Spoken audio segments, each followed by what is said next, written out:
Hello friends, welcome again.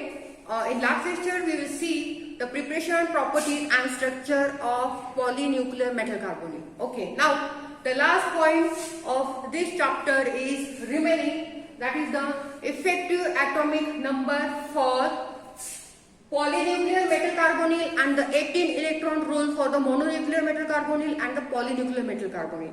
Just like the effective atomic number give the noble gas electronic configuration, and from that we say that metal carbonyl is a stable metal carbonyl. Like that 18 electron rule is the rule which gives the stability of complex. So the metal carbonyl which follow 18 electron rule, these metal carbonyls are the stable metal carbonyls. But before that we will see the effective atomic number for polynuclear metal carbonyl, and we already discussed the preparation, properties and structure of polynuclear metal carbonyl.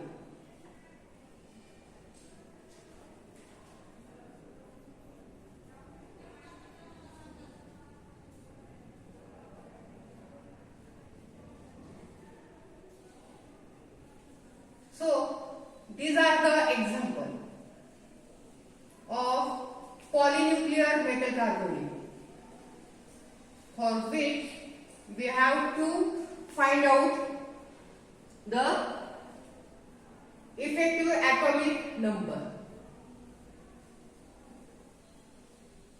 Okay, the formula are same, that is total number of electrons present in metal atom plus number of electron donated by ligand.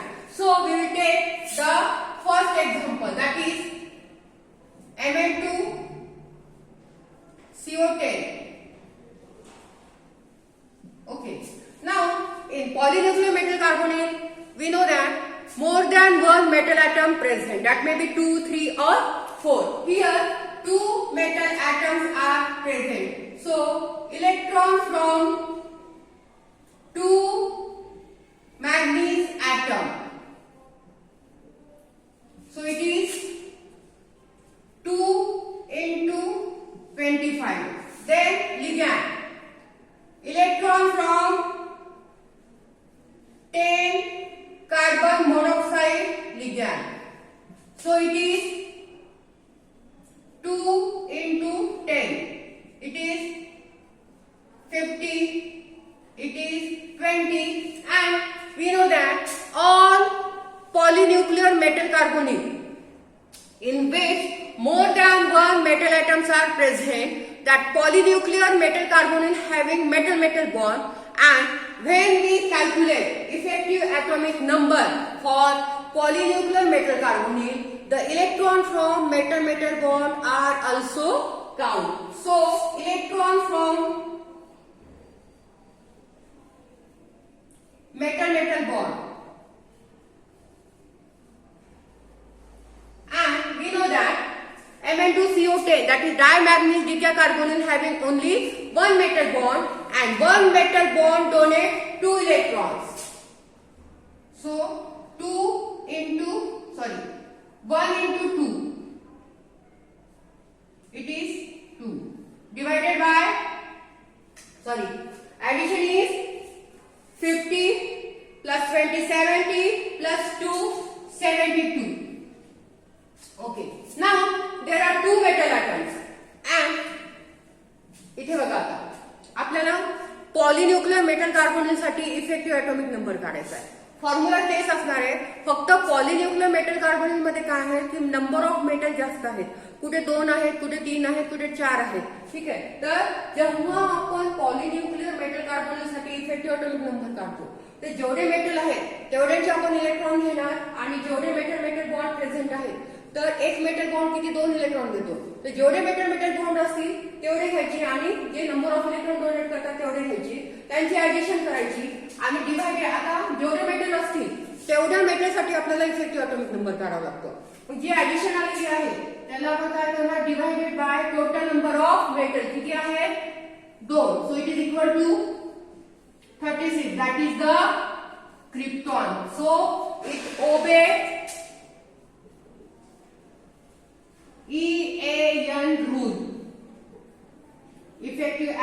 number rule. Okay, this Mn2CO10 obey the effective atomic number rule. Okay, now second example, that is the Fa2CO9.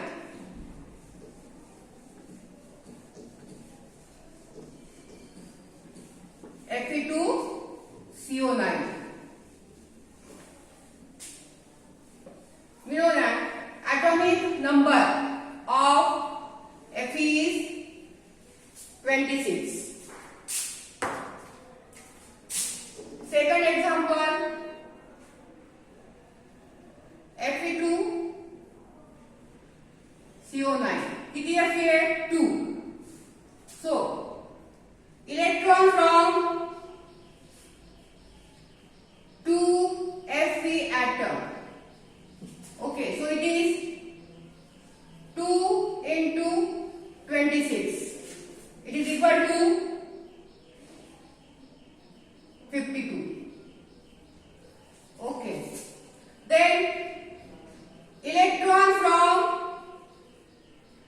9 carbon monoxide ligand. It is 9 into 2, 18. And electron from metal bond.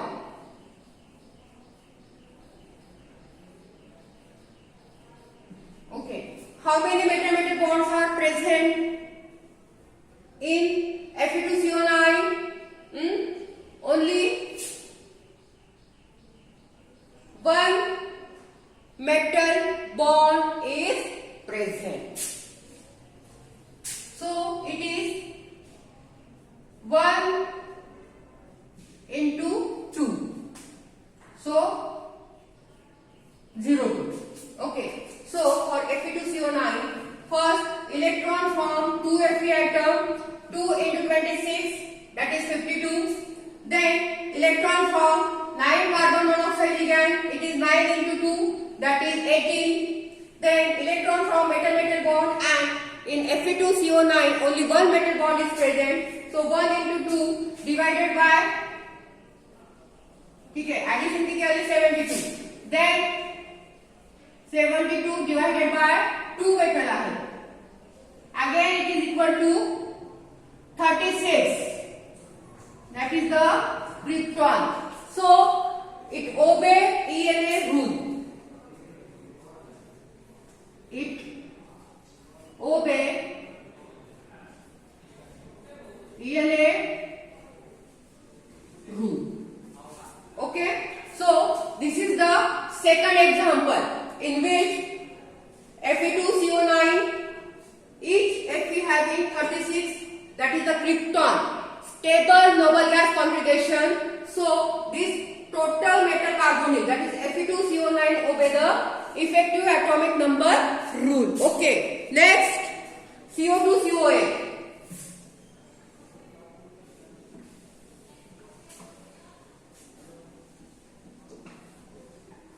CO2COA. Okay, see whether it is it is obey or not obey the EAN rule.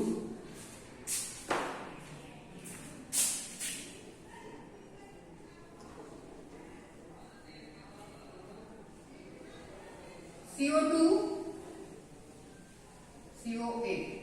So electron from 2 cobalt atom. It is 2 into 27. That is 54. Then electron from 8 CO ligand. That is 2 into 8 equal to 16. And electron from metal bond. One metal bond is present in dicobalt octacarbonyl. So 1 into 2 is equal to 2. So So it is again 72. So 72 divided by 2 equal to 36. That is the krypton. So this dicobalt octacarbonyl also obey the effective atomic number rule for each cobalt atom. जेवढे पण आता ही जी value आलेली आहे Nobel gas कॉन्फिगरेशनची, तर ही value प्रत्येक मेटलसाठी आलेली आहे की जे पॉलिन्यूक्लियर मेटल कार्बोनेट मध्ये प्रेझेंट आहे. तर आता इथे दोनच मेटल होते कोबाल्ट ॲटम, तर प्रत्येकासाठी किती आली 36. सो दी CO2 COA और dicobalt octacarbonyl obey the effective atomic number rule. Now next,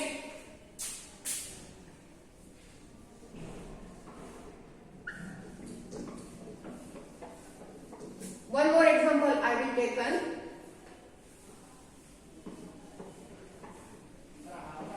Okay.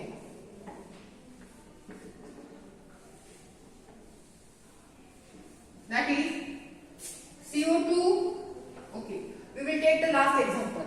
Fe3 CO12.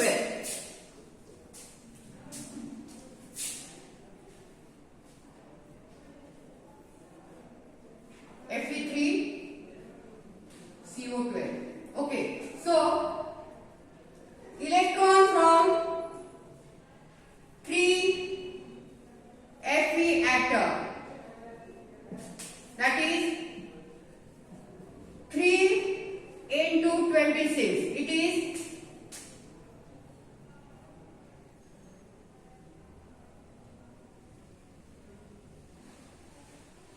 78. Then electron from 12 CO ligands, it is 12 into 2, 24. And electron from metal-metal bond, 3 metal-metal bonds are present, equal to 6. Addition is 108. Okay, now 108 divided by how many metals are there? 3 metals are there. So it is equal to again 36. That is krypton. So it obeys EAN rule.